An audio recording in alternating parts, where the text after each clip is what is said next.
Hello, and thank you all for coming to the first annual Zuck Tech Developers Conference. At our labs, our bioengineers are committed to improving Zuckerberg with each new update. And that's why we're so excited for patch 4.5. For the first time ever, we're listening to the community. And we hear your complaints. Zuck's a robot, a shapeshifter, a lizard boy. Well, we're here to put those rumors to rest. So we consulted our lead engineer, and she developed some amazing new updates for this year's pipeline. Candace, lay it on us. Thanks, Nick. This year's rollout is going to include a range of new features, including increased blinking, revamped cosmetics, and a whole range of new emotions that'll ensure this is our best patch yet. Isn't she great? So that's it. As of today, we are already in the process of stress testing these new changes, and we can't wait to roll this out in the coming months. Thank you, and have a wonderful rest of the conference.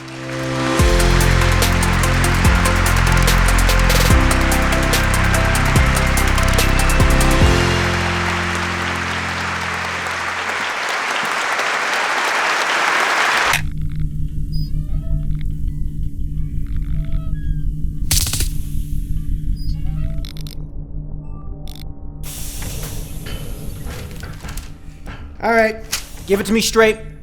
How is he? Yeah, I can see that. He's not even walking on two legs anymore. We literally fed him the update yesterday. Vic, yesterday, I watched him unhinge his jaw to swallow a lamb. How can he be worse? Did you see my keynote? I just stood up in front of 300 journalists and told them we're past the lizard thing. Okay, let's just go through the checklist, I guess. Did you move the heat lamp? How many crickets are you feeding him? Has he been implicated in a privacy scandal in the last 24 hours? Then what's the problem?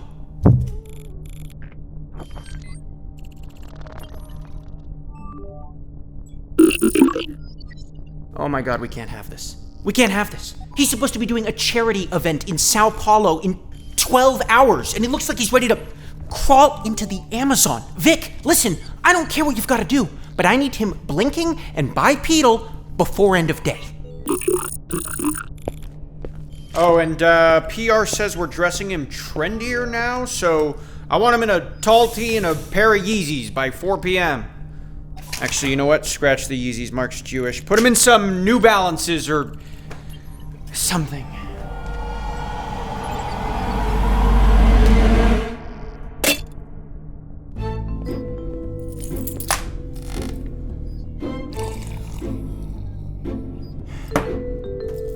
I need to decompress.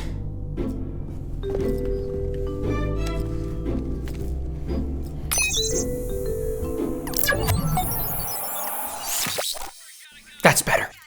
I'll just quickly close a few tabs here. There we go. And perfect. You know, it wasn't always like this. In the earliest days of Facebook, Mark Zuckerberg was a pretty cool guy. In fact, by some, he was seen as a visionary, a genius even, one of the internet's bright young minds that had risen from the ashes of the dot-com boom to usher us all in to Web 2.0. But eventually, it was hard for people to even see him as human. Over the course of Facebook's undeniably turbulent history, the Zuck would perform a series of meticulous adjustments to his behavior and appearance that served to thoroughly alienate him from the rest of humanity. This, combined with a career embroiled in scandal, has worked to make Facebook and its founder the most undeniably hated entities in tech. A blunder that he is only just now starting to fix. So how did it get to this point? How did one man manage to dehumanize himself to where every public appearance he makes is accompanied by 50 uninterrupted comments calling him a lizard? What was it about the growth of Facebook, a platform designed to serve humans, that made its creator lose his own perceived humanity in the process? Well, let's find out. In 2004, Mark Zuckerberg introduced the online world to the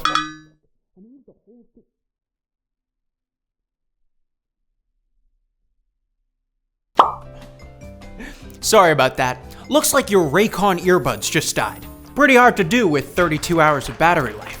Not to worry though, I'll just put them back in their wireless charging case with protective cover, and you'll get 90 minutes of battery in just 10 minutes. Which means they'll almost be ready to go again by the time I'm finished this ad. Raycon is the sleek and portable holiday gift for audio lovers on the go. And their latest model of earbuds are filled with new features. My favorite feature is the active noise cancellation. Perfect for all kinds of ridiculous green screen situations. Say you're climbing K2 and your Sherpa won't stop yapping about oxygen tanks. Dude, I've got this.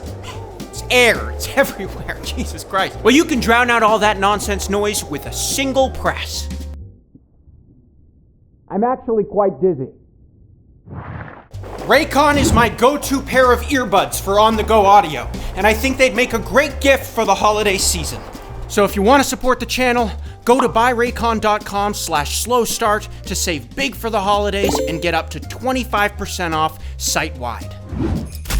That's right, you'll get up to 25% off everything on Raycon's website when you go to buyraycon.com/slowstart.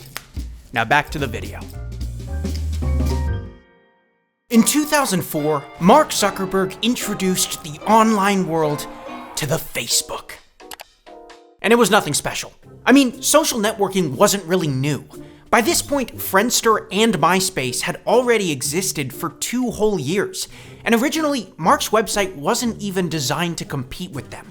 In the beginning, the Facebook was just a networking site for Ivy League college students, a place where sophisticated intellectuals could converse and exchange ideas in a public forum. Basically what Reddit thinks it is. But eventually, the Facebook opened up to more and more schools. And in 2005, after hitting 5 million users, the Zuck got one of his first hits of mainstream attention. 21-year-old Mark Zuckerberg turned his little web experiment into a very big business. It's called thefacebook.com, and it's like no college directory you've ever seen. It was a short appearance, but today, this 8-minute news segment is iconic for showcasing some of the young innovators that brought us Facebook, Mozilla Firefox, and camcorderinfo.com. They can't all be winners, but it showed us something else too. You see, unlike the stiff, conservatively dressed entrepreneurs of the dot-com boom, Zuck had managed to reject professionalism in all its forms. In 2005, the Facebook office was like a college dorm room. Mark's business card was a complete joke, and the company's logo was just a stylized JPEG of Al Pacino. The Facebook. Say hello to my little friend. You, I thought it was funny. This anti-corporate attitude was also reflected in Zuck's early style of dress, which I have personally dubbed Zuck Core. In 2005, Mark's early fashion sense was commonly characterized by baggy hoodies, blue jeans, dogs consistently out, and wow! Oh my god, he looks like he does tech support for Hogwarts. But it didn't stop there. Zuck was also famous for his assortment of ironic tees, with hits like, "My mom thinks I'm cool," and "Everyone loves a Jewish boy." And it was this blatant rejection for professionalism that originally captivated the media's attention with Mark. There was this sort of curious fascination with the fact that the kid was hurtling towards a $1 billion valuation in a hoodie and sandals. But Mark was just having fun, and this attitude was reflected in the way he was building his product. For example, poking. When the site originally launched, one of Facebook's most popular features was the ability to virtually poke other users. If you're old enough to remember, it literally did nothing.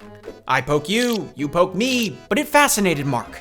It demonstrated that, in reality, the Facebook could be viewed as one big social experiment, and whatever features Mark added could completely change how people interacted. For better or for worse. September 6th, 2006. Facebook headquarters. The team is gearing up to release the website's biggest feature yet, the newsfeed.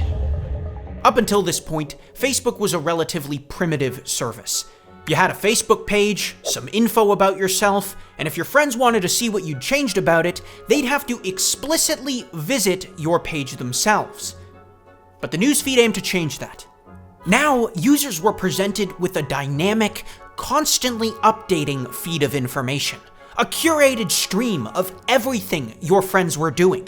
Their status updates, their profile changes, their birthdays, breakups, all of it was now front and center for everyone to see in real time. Mind-blowing stuff for 2006.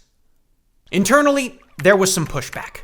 Many employees at Facebook knew this was a big change for the platform, and concerns were raised regarding the overtly transparent nature of the feature. But Zuck pushed forward and reminded the team of the company's now very poorly aged motto. And break things they did.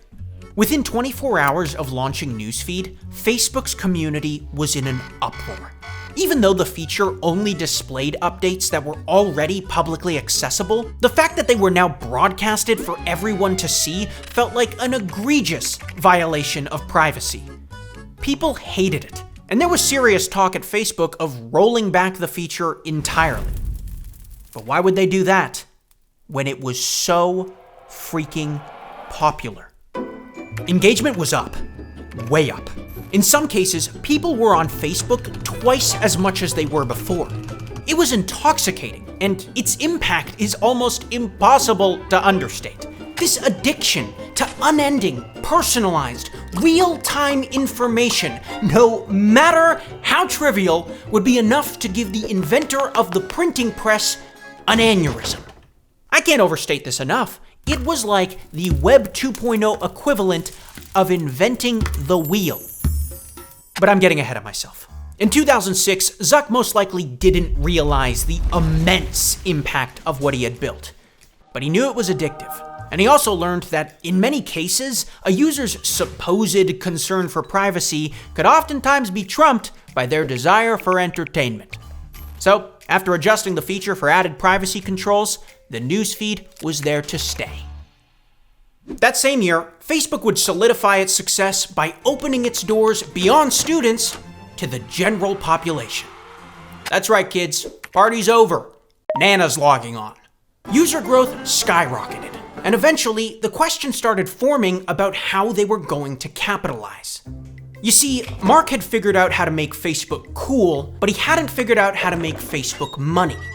Up until this point, Zuck was sort of gallivanting around, bathing in the warmth of investor capital, just building a cool product. But eventually, the businessmen that kept the money train chugging were looking for an ROI. And these guys weren't wearing sandals. Thankfully, Mark had a plan. And in 2007, at a conference in New York, Zuck explained how the world would advertise with Facebook. Zuck realized very early on that a social network wasn't just a web of relationships between people. It could be a web of relationships with everything we interacted with online. And through the use of a complex system of on-site and off-site tracking systems, Facebook could then use that data to deliver highly targeted ads to its rapidly growing user base. And so, a starry-eyed Zuck began preaching the idea of a utopian internet, where all our relationships and experiences would be traced to our personal Facebook identity. But users weren't stupid, and it didn't take long to realize that the company had essentially commodified its users overnight, which wasn't in itself bad, as long as the methods of doing so were transparent and ethical. And oftentimes, they weren't. He didn't know it yet, but from 2007 to 2012, Mark and his team were developing the systems and tools that would eventually result in the biggest privacy scandal in the history of tech. But more on that later. For now, it's important to know that Mark had some growing up to do. Facebook was a real company now, and it had chosen a business model littered with ethical landmines. Zuck wanted people to know that he was taking it very seriously.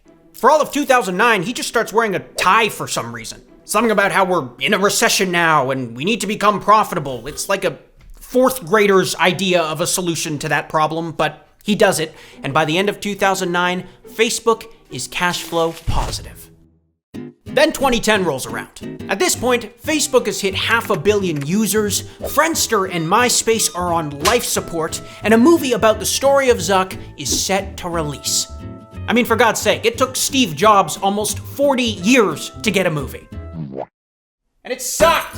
By 2010, it's not uncommon to hear the words Facebook and world domination in the same sentence. And that sentiment was certainly solidified when Time magazine named Zuckerberg 2010's Person of the Year.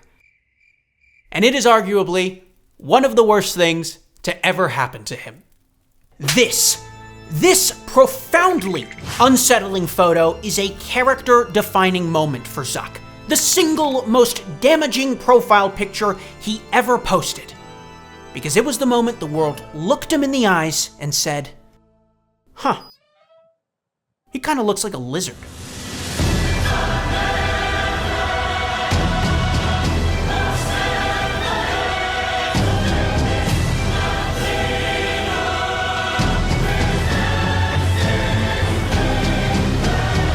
This is it, folks. This was the catalyst, the defining moment where Googling Mark Zuckerberg lizard actually elicits results.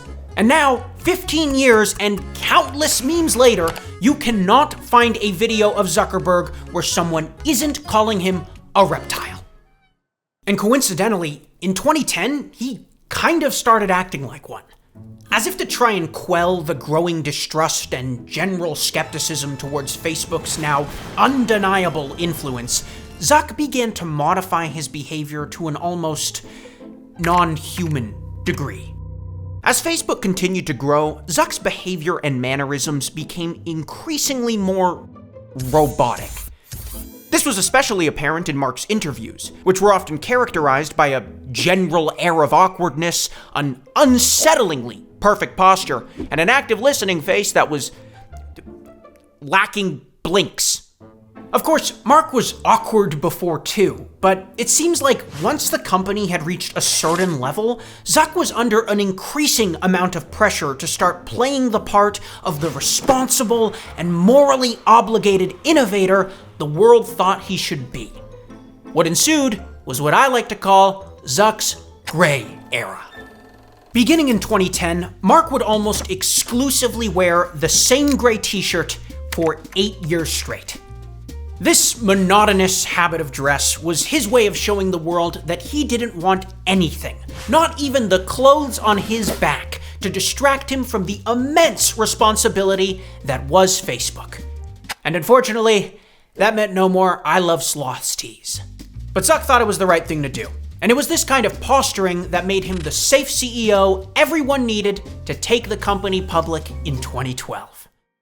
That same year, Facebook would cross 1 billion users.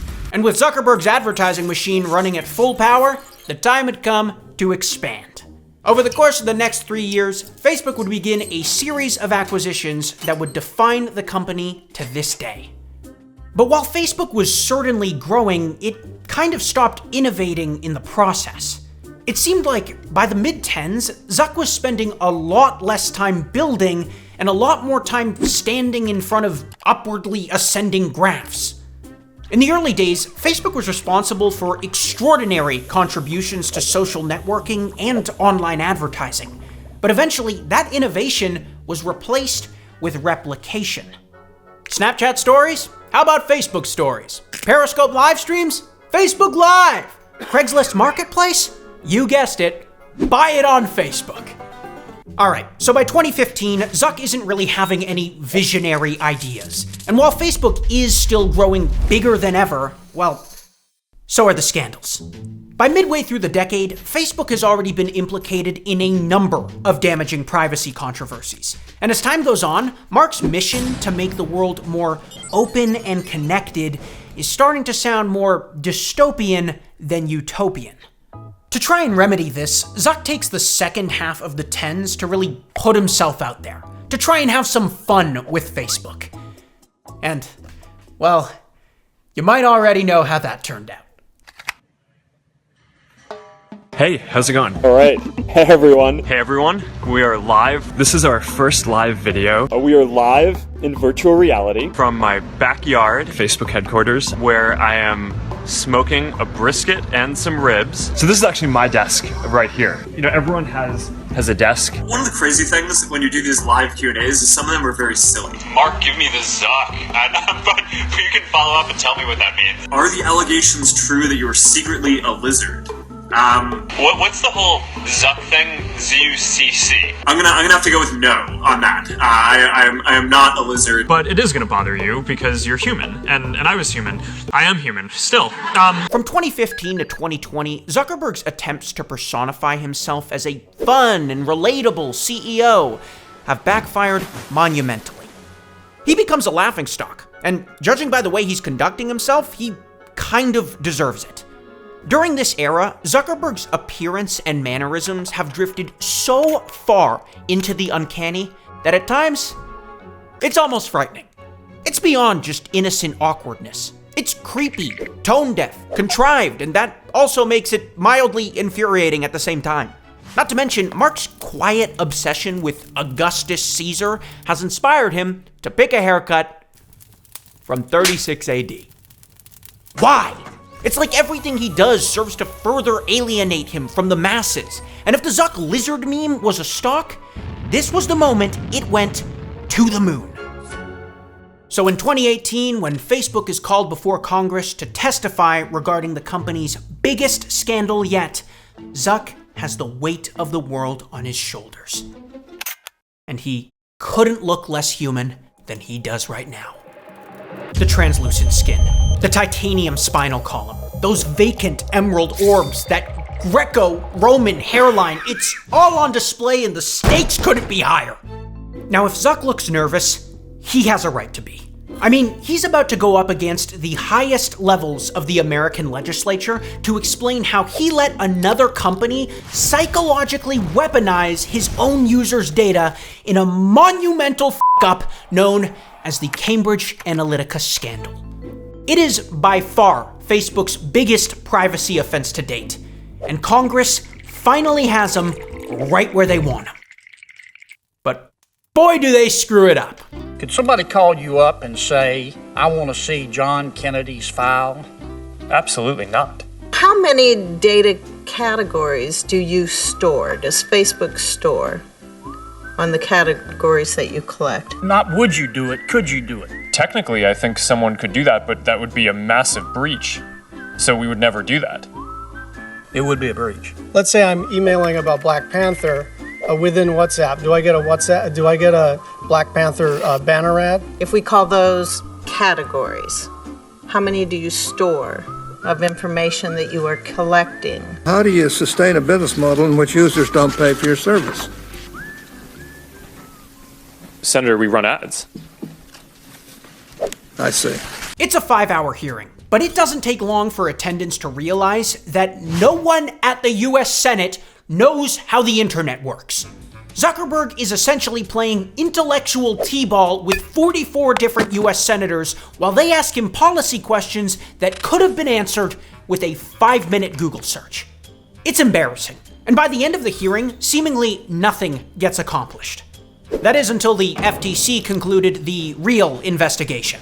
And in July of 2019, Facebook was fined $5 billion US, the largest fine ever imposed on a company for a privacy violation. Coincidentally, this also marked the moment where Zuck received an astounding revelation. It turns out Zuck's mission was never about making the world more open and connected at all. And it's at Facebook's 2019 Developers Conference where Zuckerberg proudly declares that, actually, the future is private. Yeah, maybe you could have said that 15 scandals ago. Considering Facebook's past history, it's no wonder this feels like an empty sentiment. After the Cambridge Analytica scandal, mistrust for Facebook and its CEO have reached an entirely new level. People start to, viscerally hate him. And with the lizard robot jokes becoming mainstream, Zuck has quite literally dehumanized himself in every sense of the word. Something has to change. By 2020, the utopian view of Web 2.0 is dead. Privacy is a myth. Everyone hates their phone, and the human being that led us into this mess doesn't even feel human at all. Zuck's in a tough spot. I mean, what are you supposed to do when the world you created no longer feels like the world people want? Well, you create a new one. In 2021, the Zuck ushered in a brand new era for his company, and in his eyes, the world, with the launch of the Metaverse. In his announcement, Mark claimed that VR/AR devices would replace phones as the world's next major computing platform, opening the doors to a virtual utopia. It was a monumental moment for Facebook, now Meta. For roughly a decade, the company had failed to truly innovate within their own field. But Zuck believed the metaverse was the answer to his most pressing realization. If we don't create the thing that kills Facebook, someone else will. And in a very ironic way, he was right. The metaverse did almost kill Facebook. To this day, it is one of the most mind-boggling misplays in the history of tech. In 2021, Zuckerberg took a device that, up until that point, had been a niche consumer product for gamers, and declared that in the next couple years, your grandma would be using it. And he pivoted his entire company's image to reflect this new path. I mean, think about it. At this point, Meta owned a suite of apps, generating hundreds of billions in revenue, and Mark was just like, hey, you know the Beat Saber machine? Yeah, we're gonna go full steam ahead with that. It was nuts. And the story kind of reminds me of Walt Disney. Please let me explain. In the 1940s, when the Disney Animation Company was reaching incredible new heights, in the middle of making Cinderella, Walter Elias Disney abandoned all of his duties at the company to pursue his passion for model trains. Of course, that passion did eventually lead to him creating Disneyland, so when things like this happen, the term "let him cook" does come to mind, but still. Zuck played all his cards way too early, and boy did he suffer for it. The tech was terrible. Embarrassing, in fact. With the metaverse, Zuck promised people a virtual utopia. But what we got was a dull, depressing, walled garden of experiences with data harvesting lying just below the surface. And maybe that's why he didn't give us feet! And when Zuck opens his brand new world to users and no one's moving in, the world takes notice. By 2022, Meta has lost 70% of its original market value. It is a historical low for the company. After over a decade of creative stagnancy, Zuck's attempt to re-establish himself as a forward-thinking innovator has, at least in the public's eyes, completely failed. And because he's so widely hated now, people are actively celebrating it. In 2023, Zuck is finally being faced with the fact that his public image is less than favorable.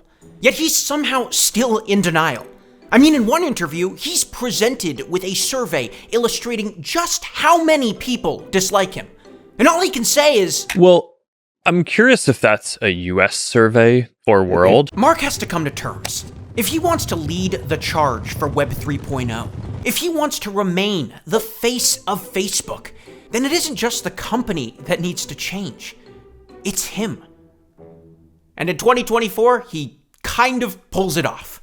Somehow, seemingly overnight, Zuck has managed to shed his reptilian form for a human vessel. It's unbelievable. The golden curls, the necklaces, the sneakers. My God, he's even nailing the dap up.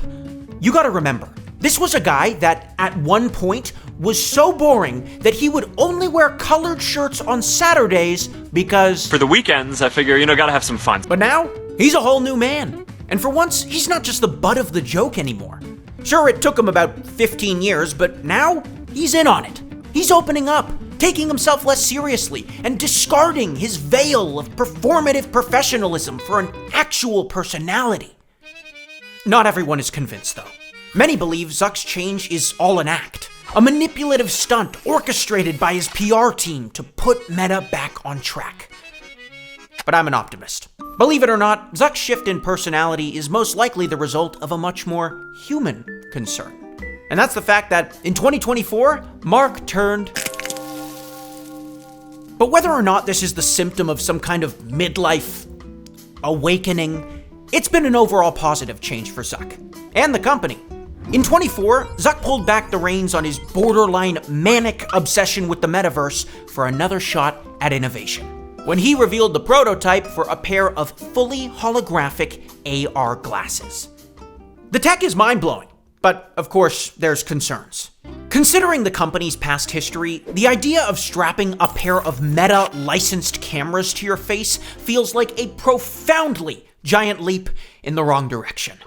And while Zuck and his team are promising their new tech will be completely safe, well, it's kind of hard to believe them when they are literally wearing rose-colored glasses. But I guess that's the grand irony of it all. Even if Zuck manages to keep up his perceived redemption arc, his battle with privacy and user ethics is far from over. In fact, it may never be. In 2007, Facebook developed a revolutionary business model that allowed billions of people to connect with their loved ones seemingly for free, but not without the cost of their time and their privacy. And now Meta, a company that makes its money based on how much data you share and how often you engage, has to simultaneously appear to promote privacy and freedom of choice. These two things can't both be true. That's why the company is so rooted in scandal. That's why everything Mark says sounds like a lie. His entire existence, his company, is fundamentally paradoxical.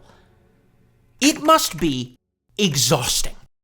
Look, Mark will never be perfect. For as long as Zuck remains CEO of Meta, he will remain a prime example of what happens to a person when they create something so much astronomically bigger than themselves.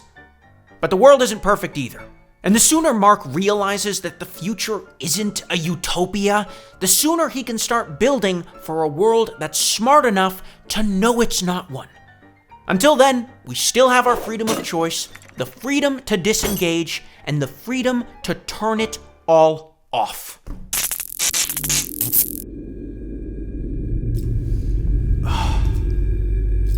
Well, that was conveniently dramatic.